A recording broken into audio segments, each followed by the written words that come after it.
자, 41강에 대한 키 핵심 강좌입니다. 이 수익환원법은 크게 두 가지가 있는데 할인 현금 수지분석법이 있고 그 다음에 전통적 소득 접근법이라는 게 있습니다. 할인 현금 수지분석법은 일정 기간 내 처분할 것을 가정하는데 이런 것들은 기본적인 논리 자체가 우리 투자론에서 공부했던 논리고 지금은 전통적 소득 접근법이다 해서 처분하지 않는다 가정해 볼게요. 처분하지 않는다 가정했을 때 한 해의 순수익을, 그러니까 똑같은 순수익이 영원히 발생한다 가정하는 겁니다. 영원히 발생한다 가정해서 곧바로 환원율을 나눠버린 형태로 해서 간단히 계산하겠다 그런 얘기인데, 이때 환원율은 두 가지 형태로 구성되어 있습니다. 자본 수익률과 자본 회수율로 구성되어 있다. 자본 수익률은 자본을 회수할 필요가 없다고 가정했을 때의 요구 수익률 생각하시면 됩니다. 우리 토지 같은 경우는 자본을 회수할 필요 없죠. 그때의 요구 수익률을 뭐라고요? 자본 수익률이라는 겁니다. 요걸로 토지 같은 건 요걸로 나누면 되는 겁니다. 근데 건물 같은 경우는 자, 이 수익이 영원히 발생하는 게 아니죠.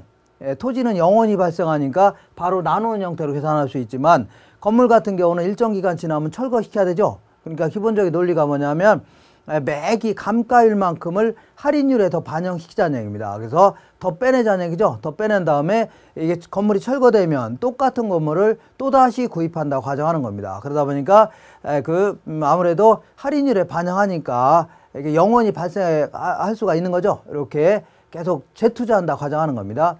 그러니까 똑같은 건물이 아니라 감가율만큼 더 빼낸 다음에 똑같은 건물을 또다시 구입한다고 가정하니까 영원히 수익이 발생한다 그런 논리입니다.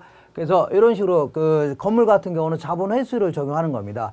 이때 이제 수익환원법의 3요소는 일단 순수익을 적정히 예측해야 되고, 두 번째는요 환원율을 예측해야 되는 거 아닙니까? 적정히 계산해야 된다. 그리고 요걸 이제 이 환원율은 여기서는 환원율을 계산할 때는 일단은 자, 이거 물건은 하나밖에 없다 가정하는 겁니다. 그래서 자본 회수율은 똑같은데 자본 수익률이 어떤 형태로 결정될 수 있냐 이런 측면에서 분석하는 거고, 여기 환원 방법은 일단은 자본 수익률 다 똑같다고 가정하는 겁니다. 이때 물건별로 자본 회수율을 어떤 식으로 결정할 것인가 그런 측면에서 공부하는 겁니다. 이때 이제 순수익은 자 볼게요.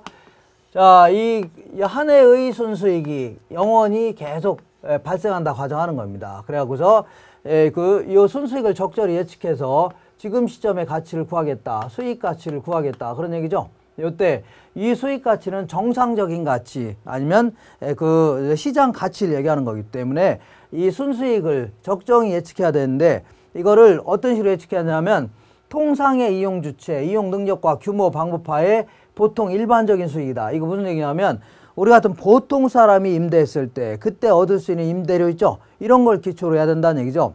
아주 임대 활동을 잘하는 사람이 이때 이제 얻을 수 있는 임대료를 기초로 하는 게 아니라 우리 같은 보통 사람이 임대했을 때 평균적으로 얻을 수 있는 수익 있죠. 요걸 기초로 해야 됩니다. 그래야지 이 부동산에 대한 적정한 가치가 나올 거 아닙니까? 그리고 요거는 똑같은 수익이 영원히 발생한다 과정에서 한 해의 순수익을 기초로 환원시키는 그런 방식이기 때문에 내용연수 전 기간 동안에 계속적이고 규칙적으로 똑같은 소득이 발생한다 과정하는 겁니다. 그리고 안전하고 확실해야 되지 혹시 더 들어올지 모른다 이런 것 측면을 감안하면 안 되는 겁니다.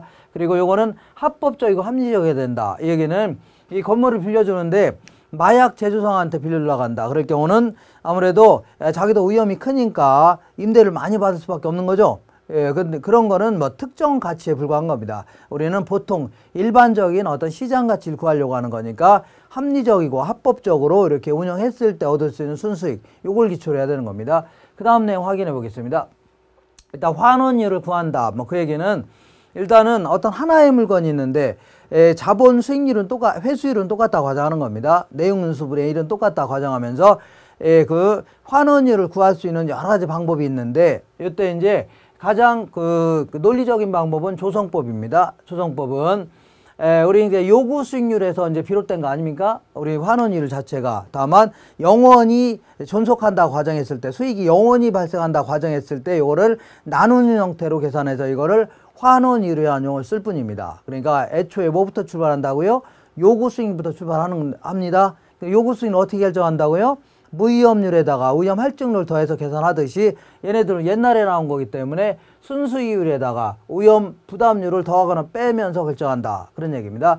근데 요거는 상당히 논리적인 방법이긴 하지만 주관의 개입이 심할 수밖에 없죠. 그러니까 위험이 어느 정도인가 이런 것들을 따지는 게 쉽지만 않다는 얘기죠. 그러니까 주관 개입이 심할 수밖에 없으니까 거의 사용하지는 않습니다. 가장 많이 써먹는 거는 시장 추출법이다 해갖고 시장에서 거래된 사례가 있다 그런 얘기죠. 어떤 부동산이 있는데 그동안 매년 임대료를 1,000만 원씩 받았었는데 요번에 1억에 거래된 적이 있다는 얘기죠. 그럼 1억분의 1,000만 원 해갖고 요걸 기초로 해서 그 환원율을 계산하겠다 이렇게 얘기합니다. 요거는 아주 간단히 이렇게 쉽게 구할 수 있지만 이것도 문제가 되는 게 뭐냐면 이 과거의 임대 실적이라든가 과거에 거래했던 사례를 가지고서 앞으로 예상되는 어떤 요구 수익률을 구하겠다는 게 장래의 요구 수익률을 반영하기가 좀 힘드는 이러한 측면이 좀 있다 그런 얘기입니다.